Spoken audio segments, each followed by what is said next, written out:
s'agit plutôt d'un financement qu'on octroie aux femmes pour le développement de diverses activités. Et les microgrammes, là, c'est là-bas on prend l'argent, c'est nos promesses. Souvent, il y a des femmes qui ont des activités, des projets, mais qui n'ont pas de moyens. Mais vraiment, ils n'ont pas de moyens, ils n'ont pas de parents pour les soutenir, tout cela. Mais si vraiment il y a des gens qui viennent en aide pour leur donner de l'argent pour agrandir leur projet, vraiment c'est bon. Je souhaiterais un jour bénéficier du financement qu'on octroie généralement aux femmes. Les chiffres sont éloquents. Selon la Banque africaine de développement en Afrique, une femme sur 4, soit 25% de la population féminine adulte, porte un projet. À cet égard, elle participe vigoureusement à l'éradication de la pauvreté et les initiatives internationales pour financer leurs projets se multiplient. Bonsoir à tous. Le financement au féminin, c'est le thème de RTI Money ce soir. Dans quelques instants, vous allez découvrir la bataille de ces femmes pour accéder au financement, trouver les bons banquiers qui leur font confiance, briser les préjugés pour passer les obstacles. Quand l'argent vient aux femmes, c'est le grand reportage de votre émission. Regardez. À l'heure du réveil, dans le quartier de Biétry, au sud d'Abidjan. Une livraison matinale devant le portail de cette villa. Comme tous les samedis, ce livreur vient y déposer la commande hebdomadaire. Une commande passée par l'une de ses meilleures clientes. Bonjour, monsieur Ngoran. Bonjour, madame. Vous allez bien? Oui, ça va bien. Ok, d'accord. Ça va, ça va. D'accord. Bon, c'est la livraison. Oui. J'espère que c'est meilleur que les autres fois. Oui. Ah oui, c'est bon. Le compte est bon? Oui, c'est bon. Ce sont les 30 lapins. Voilà, c'est la trentaine de lapins, d'accord. À l'intérieur de la glacière, une trentaine de lapins maintenus au frais. Carmen les achète à ce cuniculteur, le nom donné à ceux qui élèvent ces rongeurs. La vente de viande de lapin, un business dans lequel elle s'est lancée sans bénéficier de financement extérieur. J'ai approché certaines structures, oui, pour le financement de cette activité. Mais jusqu'à présent, c'est resté en suspens. Pour eux, les hommes, ils gèrent mieux, ils ont la capacité de rembourser en mieux.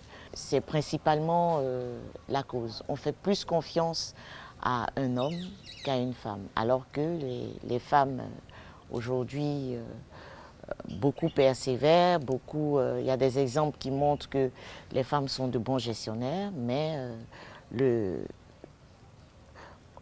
sont encore un peu figés. Après la vérification habituelle, la glacière est installée dans le pick-up de Carmen. Elle doit aller livrer la viande chez un de ses plus gros clients, un grand supermarché où elle a décroché un contrat d'approvisionnement. Après sa livraison, nous retrouvons Carmen qui nous emmène à une quarantaine de kilomètres d'Abidjan. Direction Azaguié, dans le département d'Agboville. Elle veut nous montrer le projet qu'elle rêve de réaliser sans trouver jusqu'ici de financement bancaire. Sans l'argent des banques, Carmen a dû utiliser d'autres moyens pour lancer son activité de revente de viande de lapin. Mes premiers clients ont été mon voisinage et puis tout de suite j'ai senti qu'il y avait un besoin. Le besoin au niveau de la population parce que la viande de lapin c'est une viande rare et j'ai identifié ma cible qui se trouve dans les hôtels, restaurants et qui fréquentent les grandes surfaces. Une fois que cela a été fait, j'ai donc contacté un grand hôtel de la place. J'ai pris rendez-vous avec le directeur général et puis je suis allée proposer mes lapins. Et après un test, on a commencé donc comme ça à livrer à cet hôtel-là, qui a été donc le premier client. Après une demi-heure de route, nous nous rapprochons de la destination finale. Là, on n'est plus très loin. On va tourner tout de suite à gauche, là. Et puis, on va emprunter maintenant la piste. Dans cette région, il y a quelques années, elle a acheté un terrain de près de 14 hectares. Une vaste parcelle située au bout de cette piste. Bonjour Zimbo. Bonjour madame. Bonjour. Bonjour. Ça va? Ouais, ça va. Ça va bien? Ouais, D'accord. Ok. Mais Zimbo, j'ai vu, vous avez bien nettoyé et tout. Mais par contre, devant là-bas, vous n'avez pas fait. Ça manque de produits seulement. Ah, d'accord, ok. Le produit est fini, c'est ça? Oui, oui. Ok, on va gérer tout à l'heure. Nous sommes maintenant à ma ferme. Le premier bâtiment qui a été construit, voilà, qui doit abriter une centaine de reproducteurs de lapins pour une production de 400 lapins par mois. Dans ce bâtiment, Carmen entend créer une ferme géante qu'elle s'est résolue à devoir financer sur fonds propres, faute de crédit bancaire. Montant de l'investissement, 23 millions de francs CFA. Une somme qu'elle doit trouver en faisant appel à ses économies. Mais elle aimerait bien trouver une banque qui l'accompagne pour que son projet ait l'envergure qu'elle veut lui donner. Ça a été effectivement sur fonds propres. Je n'ai pas eu une aide, un sponsor de qui que ce soit. Une activité ayant produit, ayant eu un rendement meilleur, donc j'ai puisé dans les réserves pour pouvoir construire ce bâtiment-là. J'ai bien envie aujourd'hui d'être accompagnée, le temps que la ferme s'autofinance. La banque, pour m'accompagner, regardera sur le rendement de mon entreprise. La persévérance, elle existe depuis combien de temps, elle est dans telle banque depuis combien de temps. C'est ça qui va compter. Comme Carmen, des millions de femmes entrepreneurs sont entravées par le manque de financement pour leurs projets. Selon la Banque mondiale, à cause de cet accès difficile au crédit, les femmes réalisent en moyenne 34% en moins de bénéfices par rapport aux hommes. Et les chiffres d'affaires des femmes chefs d'entreprise sont de 38% en dessous de leurs collègues masculins. Mais depuis quelques années, des offres spécifiques pour financer les femmes se mettent en place, comme dans cette institution de microfinance. Ici, Aboubacar Camara supervise un programme de crédit spécialement dédié aux femmes, un produit nommé Finel. Comme toutes les semaines, il retrouve ses collègues pour la réunion du comité de crédit. Bonjour. L'enseigne qui examine les demandes de financement adressées par des femmes à l'organisme financier. Sur la pile des dossiers à passer en revue, celui d'une commerçante qui sollicite un prêt pour le stockage de sa marchandise. Le dossier que je présente est une demande de financement de 40 millions, un crédit fonds de roulement sur 15 mois. La cliente est installée au port de pêche de Trècheville. Elle est installée depuis une vingtaine d'années. Qu'est-ce qui justifie aujourd'hui la demande de la cliente? La cliente sollicite ce crédit-là pour s'approvisionner au maximum afin de pouvoir faire face aux exigences de sa clientèle. Voilà, sur cette période d'août à janvier. Est-ce que ces chambres froides ont vraiment la capacité de pouvoir stocker autant de poissons pendant une telle période?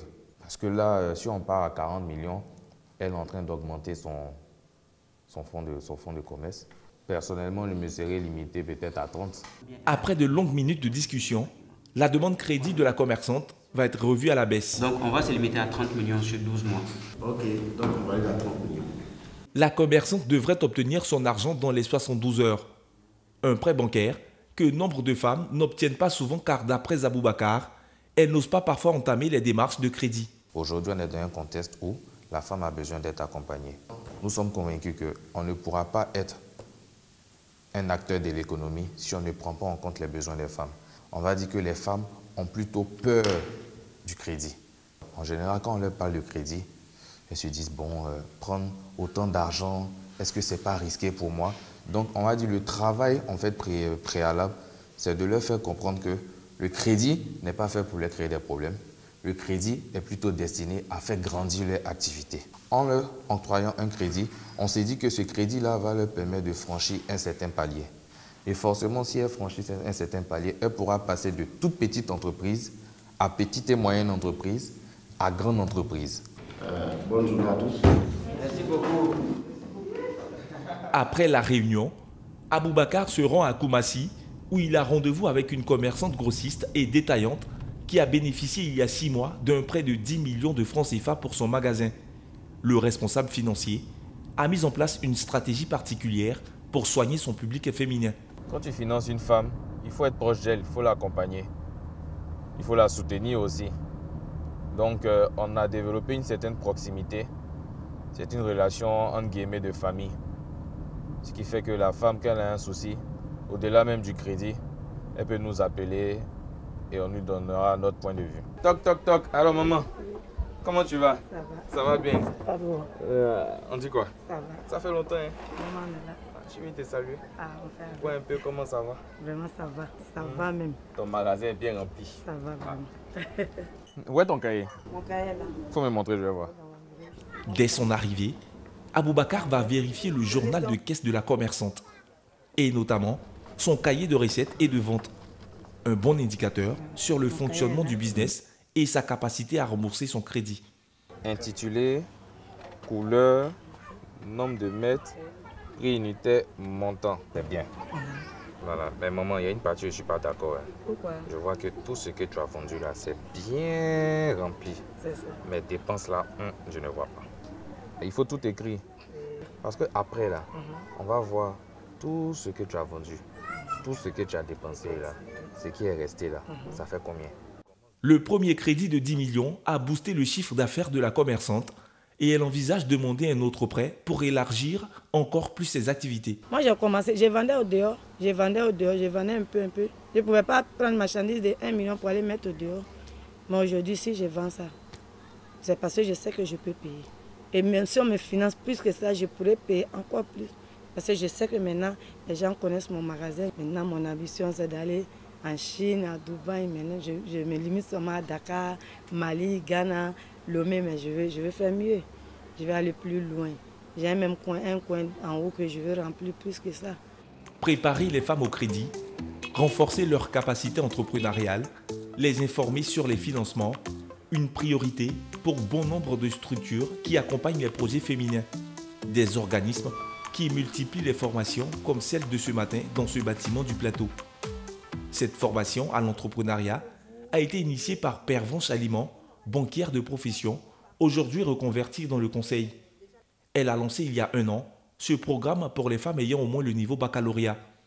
Thème du jour de la formation, la création d'entreprises via le CPC, Centre de promotion des investissements en Côte d'Ivoire, incontournable partenaire des entrepreneurs.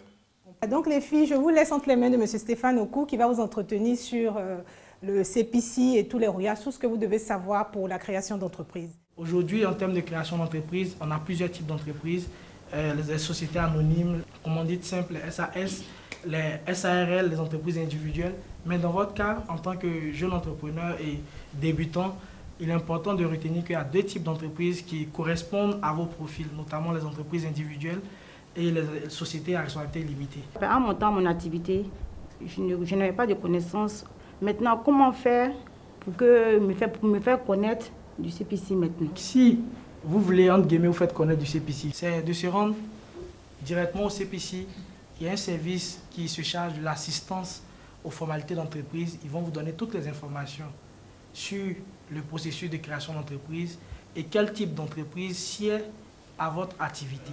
Dans le cas de la SARL unipersonnelle, quels sont les avantages et puis quels sont les risques? La SARL, comme son nom l'indique, c'est la société à responsabilité limitée. Donc, votre responsabilité est limitée à mesure de l'apport que vous avez donné à la création de votre société.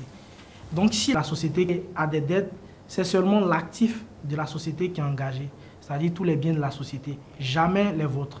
Vous et la société formez 2 personnes totalement distinctes. Stéphane a l'habitude de ce jeu de questions-réponses et il connaît par cœur les insuffisances des dossiers souvent présentés par les femmes pour obtenir des prêts auprès des institutions bancaires. Malheureusement, on remarque que des gens soumettent des projets qui ne sont pas du tout bancables, qui ne sont pas réalisables, dont les analyses prouvent que ces projets-là, le taux d'échec est assez élevé.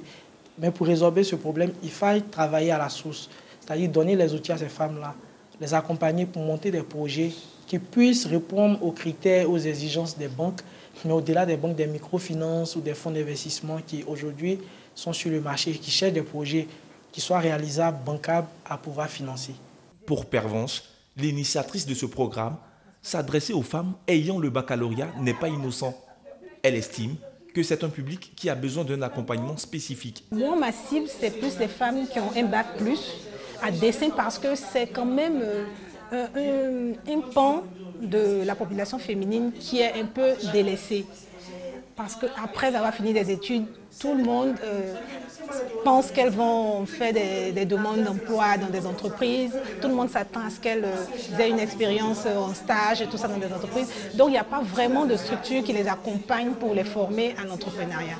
Si les femmes qui ont le niveau bac sont une des cibles des programmes de formation à l'entrepreneuriat féminin, celles qui sont dans le secteur informel sont aussi au cœur des préoccupations en matière de financement. Dans l'un des plus grands marchés d'Abidjan, à Yopougon-Siporex, nous assistons à une session organisée par Sylviane Amon. Depuis 4 ans, elle est un coach spécialisé en financement féminin. Elle a travaillé pendant une quinzaine d'années comme chef de budget et des finances aux Nations Unies et c'est cette expérience qu'elle vient partager avec ses vendeuses.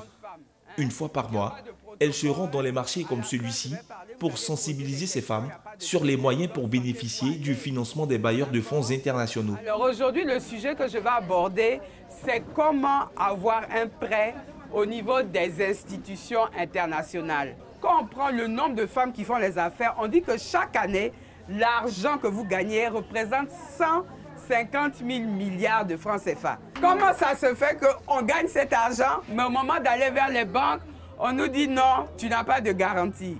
On va vers les banques, deux fois on nous fait des prêts, on demande 100 000, mais quand le prêt nous est accordé, on a combien? 25 000. La préoccupation première de ces femmes, c'est leur incapacité à obtenir le montant indiqué sur la demande de prêt qu'elles ont sollicité. Quand nous partons vers les banques microfinances, par exemple, si nous demandons 100 francs, après avoir fini de signer tout et tout, on nous donne 50 francs.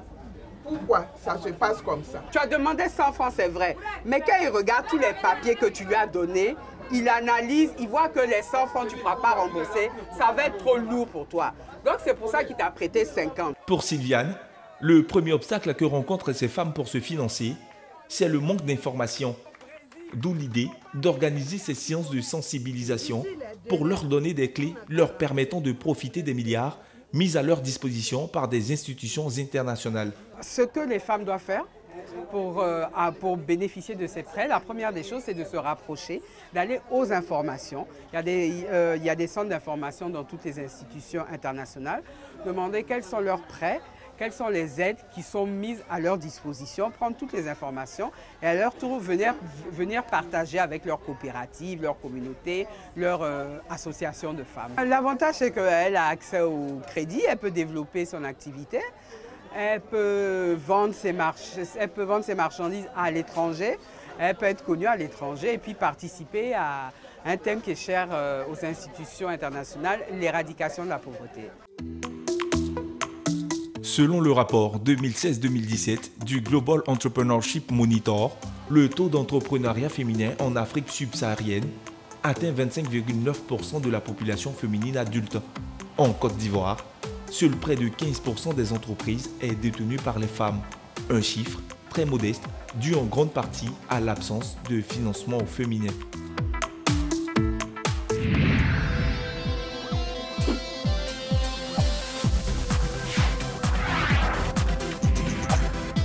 Pour résumer, comme son nom l'indique, le financement féminin est un financement dédié spécialement aux femmes. Pour se financer, les femmes peuvent avoir recours à leurs fonds propres auprès des institutions de microfinance et des banques, auprès des institutions internationales. Mais elles peuvent aussi avoir droit à des formations approfondies sur le financement et l'entrepreneuriat. Pour accompagner les femmes, les structures de financement s'intéressent particulièrement à l'activité, à la viabilité du projet et à sa rentabilité. Le montant des prêts ainsi que les taux d'intérêt varient en fonction de l'activité de la femme et en fonction des institutions. De l'argent qui entend soutenir les projets féminins, source de création, de richesse et d'emploi dans un pays qui compte 48,3% de femmes.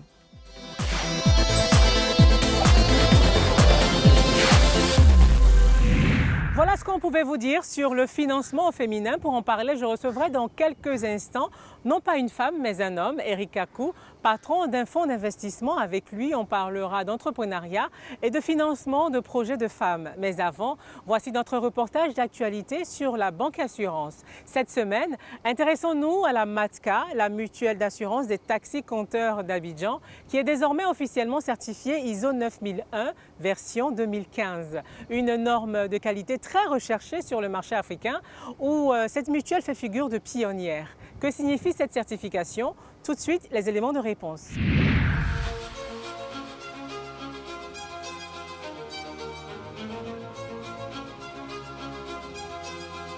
C'est l'aboutissement d'une longue démarche et un succès pour la mutuelle d'assurance des taxis-compteurs. Depuis quelques semaines, cette assurance qui protège les milliers de taxis et leurs clients a enfin obtenu sa certification. Un certificat ISO 9001 version 2015, délivré par un organisme de certification internationalement reconnu. Ce qui signifie en clair que la qualité du management, des produits et des prestations de la MATCA ont été approuvées par cette norme ISO très recherchée.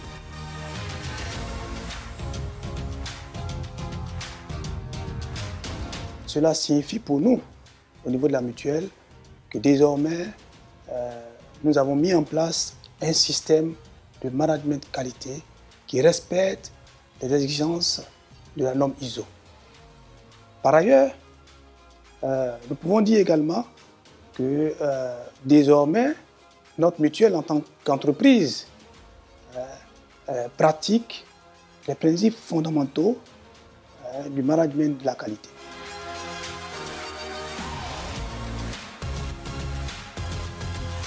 Ces avantages sont multiples. Aujourd'hui, étant certifiés, nous pensons que désormais nos clients, nos assurés, pourront désormais avoir affaire à un taxi-compteur sécurisé. Les accidents sont aujourd'hui réduits. Donc désormais, pour un client, un taxi-compteur, c'est la sécurité.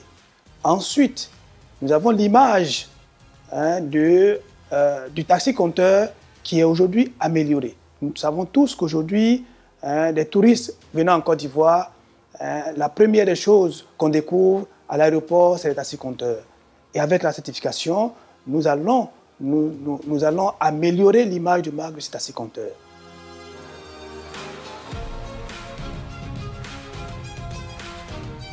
La MATCA souhaite également demain être reconnu par l'État de Côte d'Ivoire pour sa qualité de service et pour avoir contribué énormément à l'économie ivoirienne. Aujourd'hui, nous sommes une entreprise citoyenne. Et enfin, la MATCA souhaite également devenir demain une assurance banque pour nos sociétaires. Parce que c'est important pour nous. Aujourd'hui, nous assurons les véhicules, mais demain, nous souhaiterons devenir une banque pour faire profiter cela à nos sociétaires.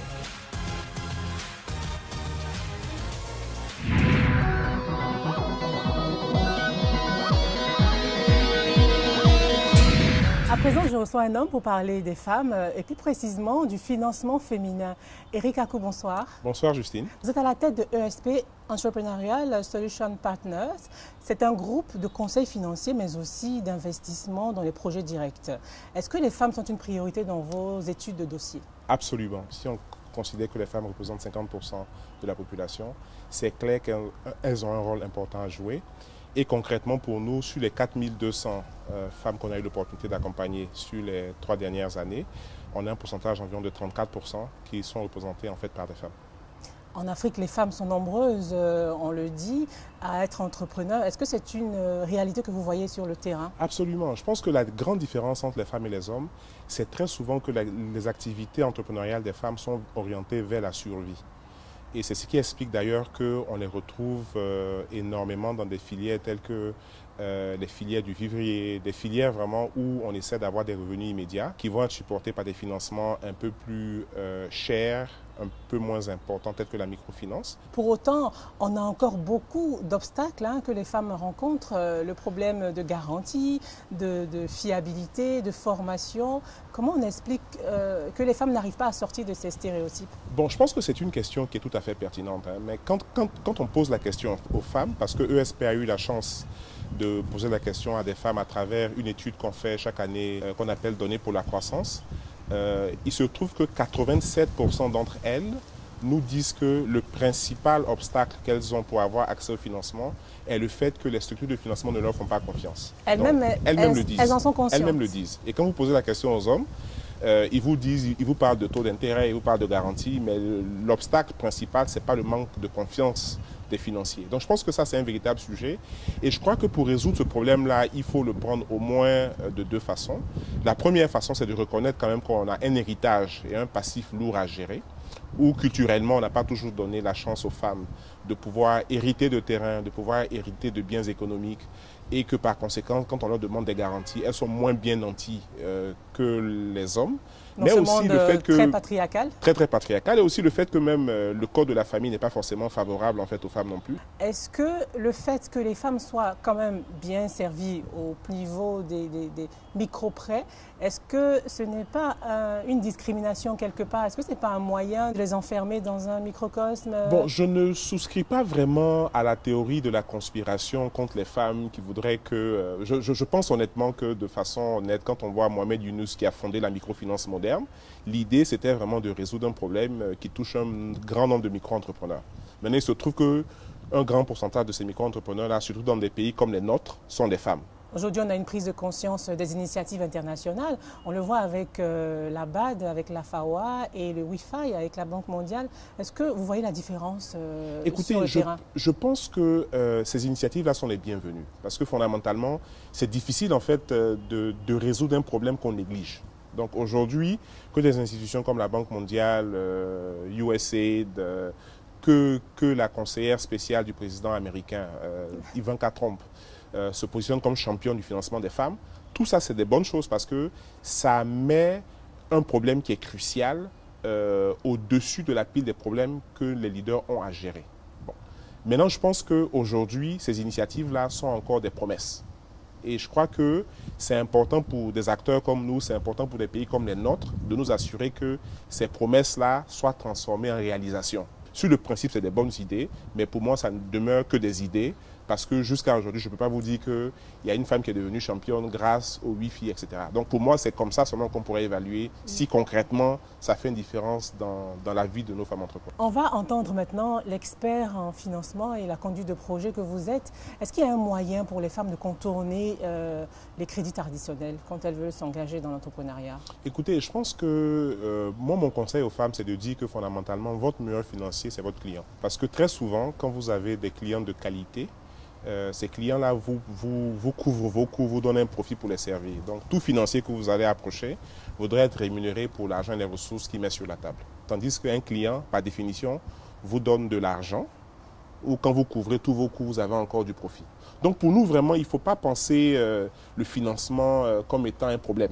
Il faut penser le financement comme étant un intrant dans une activité qui se doit d'être pérenne, qui se doit d'atteindre ses objectifs en fait. Et c'est seulement à cette condition que ESP débloque des fonds? Écoutez, notre approche, ce n'est pas forcément de commencer par débloquer des fonds. Ce qu'on veut avant tout, c'est de bâtir des champions. Donc bâtir des champions, c'est des entreprises qui ont une bonne stratégie, dont la vision est claire, dont les stratégies sont claires et qui ont commencé en fait à mettre en œuvre ces stratégies-là. Erika Akou, merci pour votre éclairage sur le financement féminin. Justine, merci infiniment pour cette opportunité. RTI Money ce soir sur le financement féminin, c'est terminé. Je vous retrouve très vite dans une semaine pour une nouvelle immersion dans l'univers de la banque, des assurances et des finances. Bonsoir.